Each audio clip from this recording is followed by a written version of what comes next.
Very, very interested and concerned about his collection. Took a very personal overview of the whole thing. At the age of about 14, he came home from school in St Andrews, and he went to his father's office in Glasgow, around George Square. His father owned a shipping company that was called Burrell Son because his father had taken over from his father. Right? It was a reasonable business. Right? They made reasonable money, not a lot, but enough, And he decided, that William had really done well during the school holidays and didn't really need to go back to school. So that was the end of his formal education. He took on a job as an apprentice clerk in the office and worked until he eventually took over the running of the business with his elder brother George when his father died. The two of them made a great combination where William knew how to make a penny, he knew how to keep a penny, and he knew how to spend a penny wisely. That was the gist of William. George had leaning towards marine engineering, and on two occasions, at the end of the 1800s and then again at the beginning of the 1900s, they took what some people saw as a gamble. It was a bit, but it wasn't really, because they got other people to invest, right? And what they did was, when the economy was low, have you heard of what goes up must come down? Mm-hmm. Right. The economy was low on both of these occasions, and so William went to shipyards and haggled and actually had ships built at very, very low prices because folk needed the work. First occasion, get the ships. They'd used George's designs. They were state-of-the-art steamers, right? They knew how much it would cost to run them, all the rest of it, and they'd spares and all the rest of it. And they made profit with these ships. Along comes the Boer War. The economy picks up. Folk want ships, they sell the ships, and they make big profits. Go into semi-retirement. Next time they come back, the beginning of the 1900s. First time they'd had about 12 ships made. Next time they had about 35, 36 ships, something like that. Most of them built in and around Glasgow. Right, some from the north of England as well. Once again, the economy was low, putting at low prices. George's designs. Some of them weren't even out of the yard before they sold them. Right? Because along comes the First World War, and folk wanted ships. And they sold at tremendous profits. So much so that by 1916, they could more or less retire. The company kept going until it was about 1938, 39, something like that, I think. But he had money in his pocket. Now, he'd been looking for a stately home. I use the phrase nouveau riche, right? He had a fascination for royalty and all things royal. He liked the idea of having Gothic and medieval furniture and tapestries and things like that. He wanted like a stately home.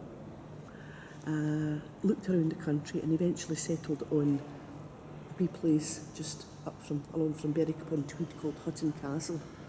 And he goes to his pal Lorimer, who's an architect, and he says, right, Robert, he says, I want you to go into my house, I want you to get it all sorted out. I want somewhere for my tapestries, I want a stained glass fitted in, I want my Gothic stonework, my medieval stonework, my Gothic statues and things like that. I want you to show off this collection of mine. Fine, says Lorimer. It was now the first time he'd done this. He'd done it for other wealthy folk. Mm-hmm. Falls out with them. Okay? Gets in with somebody else, falls out with them, gets in with somebody else. Eventually, right, buys the house in 1916, eventually moves in with his wife and his only daughter Marion in 1927, 11 years after buying the house. And I'm told by people who know better than me, there were still rooms that were like workyards because he knew what he wanted. And that it took time, so he was willing to take the time, spent a lot of money on Hutton, a lot of money. And the reason I'm telling you that is that if we fast forward and he starts looking around for somewhere to leave the collection because he's not leaving his precious collection to his daughter for a variety of reasons, but he decides possibly London. Have you heard of a guy called Kenneth Clark? He was an historian. No. He used to have a programme, he's famous for a programme called Civilization. I think it was broadcast in the 60s, 70s, sometime around about that time. Well, he was a friend of Burrell's, and he had persuaded him to leave it to London, right? And it's just recently all this has all come to light. London decided against it. And the story is that Kenneth Clark telephoned Burrell and said, I'm sorry, London has decided not to accept your collection for a variety of reasons, right? And he said, oh, well, that's too bad. Puts the phone down, lifts the phone up and dials Glasgow. Said, do you want it? Yes. Right, it's yours. And it really was a guy called Honeyman who was in charge at Glasgow, and that's how we ended up with it. But he didn't just say, right, Glasgow, there we are. He says, I'm going to give you the collection, but I've got conditions. And one of the conditions was that he wanted his pieces shown in a homely fashion. In other words, he wanted rooms from Hutton Castle transferred into whatever building, right, and shown like that, like rooms from his house. He wanted people to see how he lived, right? And he'd earmarked 12 of these rooms from Hutton to be dismantled after all this time getting it all together, right? So we're talking 1944, and he's giving all this over. The building was opened in 1983, and the guy who designed it was called Gasson. He won a competition in the early 70s, right? He won the competition to build it. And he incorporated Burrell's condition of wanting rooms by creating this courtyard. So this room here, we have the dining room, right, which you get in by going around the side. And over here, we have the hall. Right? Yep. And in this room, and we'll go into this room, it's the drawing room, right? Okay. So we'll go into that one and we'll look at that.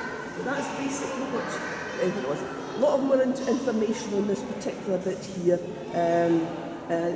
telling you the size, different things about each room. But that's the basis, right? So the pink sandstone is the same sandstone as that was used originally to build Hutton Castle. It came from a quarry in Berwick-upon-Tweed. So that's another thing that he did. But that's why we have this courtyard. So that was one of his conditions. Will we look at the Warwick vase? Yep. Okay.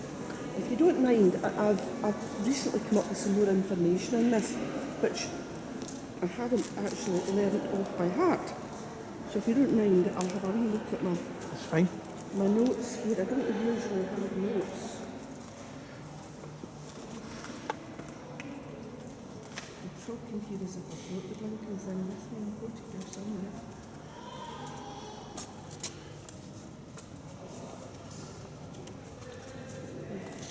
It was, pieces of this were found, right, in a bog, in a garden in Tivoli in Italy in about 1770, 1771. The person who found them sold them to a man called Sir William Hamilton. He connected to the Hamilton family, funnily enough, with the mausoleum, right?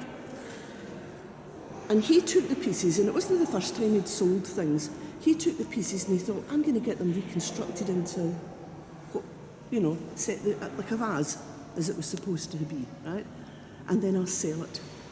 Because he'd done this sort of thing before. Right. It wasn't new to him. So he took the pieces and he had them created into this vase. Now, if you look at the vase, right, you've got a panther here. Can you see him here? Right here. Oh, yeah. And his paws coming down either side. Right. It's based on a Bacchus and, for drinking wine. If you come round the side here,